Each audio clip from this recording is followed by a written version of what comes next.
일본이 아니니까 매출의 일종이 돼.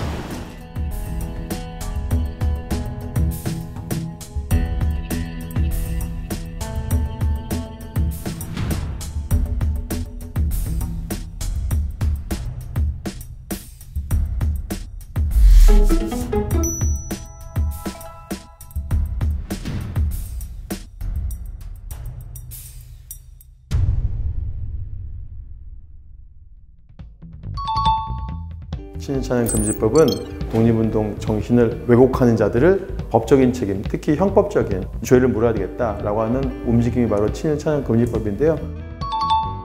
그 일제시대부터 그 독립운동가들을 친일파나 조선총독부가 왜곡하고 비하하는 경우가 참 많았거든요.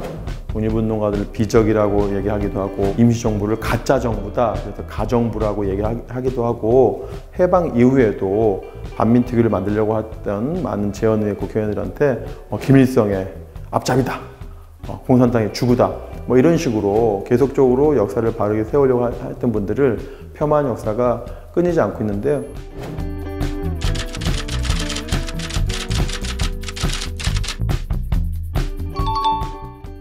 너무 많죠.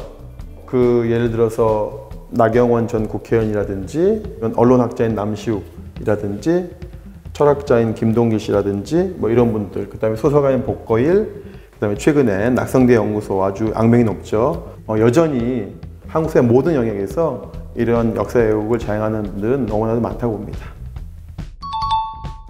친일파를 위한 변명이라고 해서 김한섭, 이 책은 일본에서도 발간이 됐고요. 문제는 이런 일반인만이 아니라 이 연구자, 전문 학자라고 하는 분들이 바로 내던 책이 더 문제라고 보는데요. 대표적인 게 세종대학의 박유가 교수가 썼던 제국의 위안부, 그 이전에 소설가로서 복고일 씨가 쓴 죽은 자들 위한 변호라든지 최근에 가장 핫한 책이라고 할 수 있는 반일 종족주의, 이런 책들이 바로 우리가 말하는 친일을 미화한 대표적인 책들이라고 할 수 있는데요.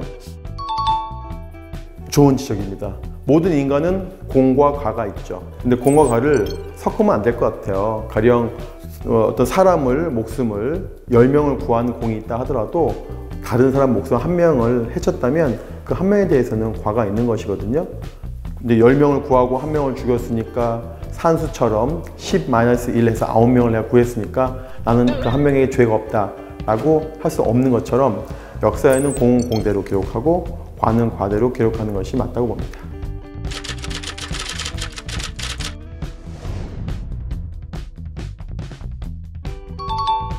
전두환 전 대통령에 대해서 많은 국민들이 분노하고 있지 않습니까?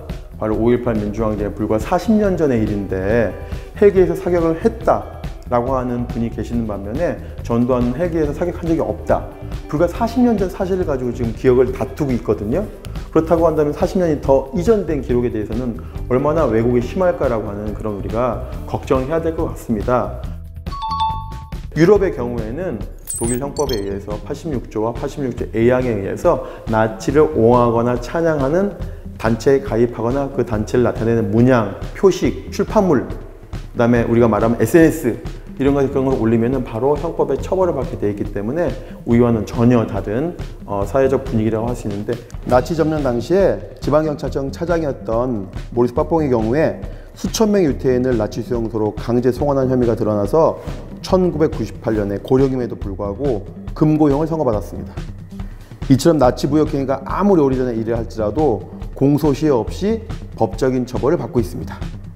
그러한 외국의 사례, 특히 프랑스의 나치 청년 사례를 우리 전시장에 오시면은 이렇게 자세히 볼 수가 있겠습니다.